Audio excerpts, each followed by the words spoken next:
So this is the transplant. Well, it's a swarm that I had gotten from a transplanter, an old 1950s, 60s transplanter. I got about 15 frames of honey off this recently. So we are going to open it up, see how everything's doing. I think I'm going to go to the back of it. It actually is the mother of several splits made this year. And that's because it has just been phenomenal in producing bees. The two hives next to it are both 2 deeps. And it's just what it does. It's just bees, bees, and more bees. So we're going to smoke it a little.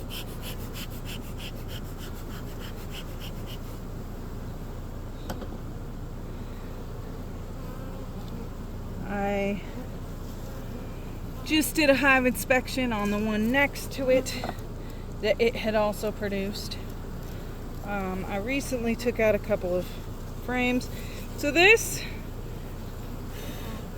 type of comb that gets drawn out is because I didn't add an extra waxing to the foundation. That is my fault, not the bees. They might do better, they might not, but ultimately that was my fault, not the bees' fault. If you add more wax to your foundations when you get them, even though they say, oh yeah, they're double waxed, well, when? That smell might have gone away, they might not like it as much anymore. Drone comb, looks like bullet shape. Worker comb. So just like we did with the last one, we're looking for the queen. We're looking for eggs, which I think I see. Maybe. I do. Yep. It's really hard sometimes to see them. You want to get it at just the right angle for the sun to basically reflect off those tiny grains of rice at the bottom of the cell.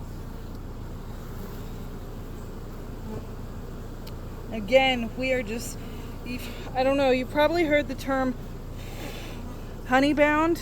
If you look, it is pollen bound. It is just loads of pollen. And when I look on my weather radar, it'll tell you, gosh, tons of pollen, which is great for brood making. It's protein. That's what you want. But if there's no room for her to lay, then you risk them making, swarming, splitting the hive, because they're like, well, we don't have the space. We aren't going to stick around. I mean, if your family grows, you buy a new home, right? If there's not enough room. And so that's what they do. They make a new queen and leave. Oh, look at this. And they're back filling with nectar, the ones that have emerged. So this poor queen, she's just run out of room. Yeah, just back filling everything with nectar and pollen, nectar and pollen. It would normally seem like a spotty brood situation, which means you might need to use oxalic acid or whatever your preferred treatment is. And mine is oxalic acid vapor. But in this case, they're just backfilling as they emerge, is what it is. So that's why looks like that.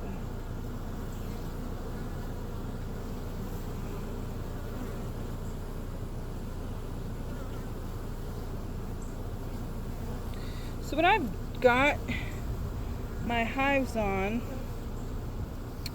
are garden lumber, garden timbers, and I have 3 And the problem is it can make it really difficult to get in between to get to this middle one. So make sure that, you know, if it's an 8-foot situation or a 10-foot situation, that you leave yourself enough room. Because in my particular case, I really haven't. And that just makes it harder for me. It makes it harder for the bees because now they're so close together to the hive next to them. As I put these frames down, they can get a little defensive of the bees who are next to them.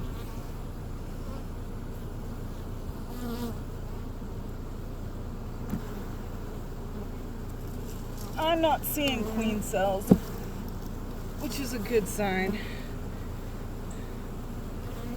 I am seeing that the queen has recently laid. I see eggs. So I don't know how good this camera is, but inside, this is obviously new wax. It's nice and pretty.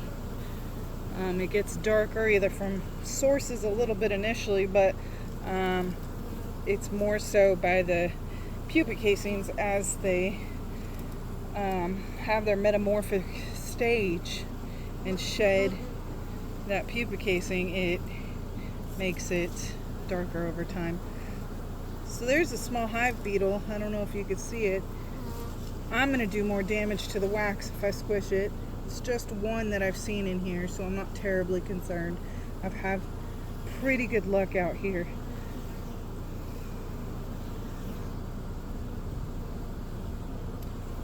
This spring, oddly enough, despite having more bees than any other hive, whoops, I'm sorry, I didn't mean to set my hand on you.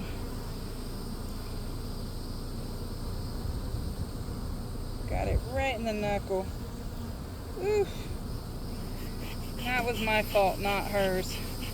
Now the reason I'm adding some smoke is because I want to kind of cover up that alarm pheromone that would have come off a little bit onto my hand. Just tons of bees.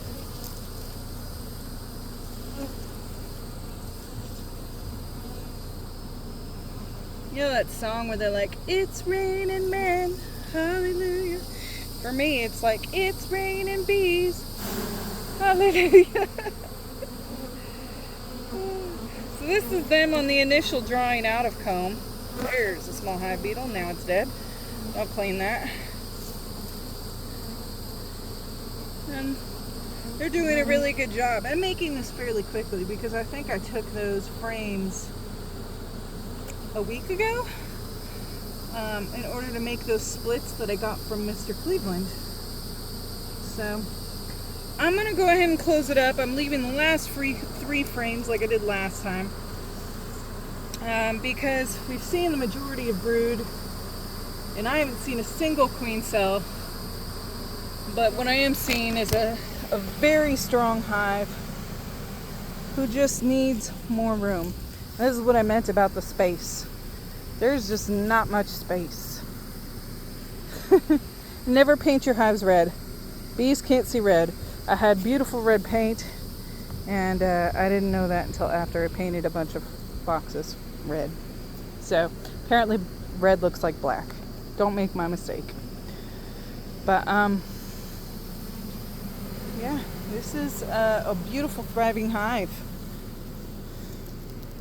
And mother to this hive and this hive. And several out front. So I'm going to go ahead and say goodbye, but we're going to just be putting these back inside, taking the red box, putting it on top of here for additional brood making, and we'll check on it again in a few weeks. All right, bye.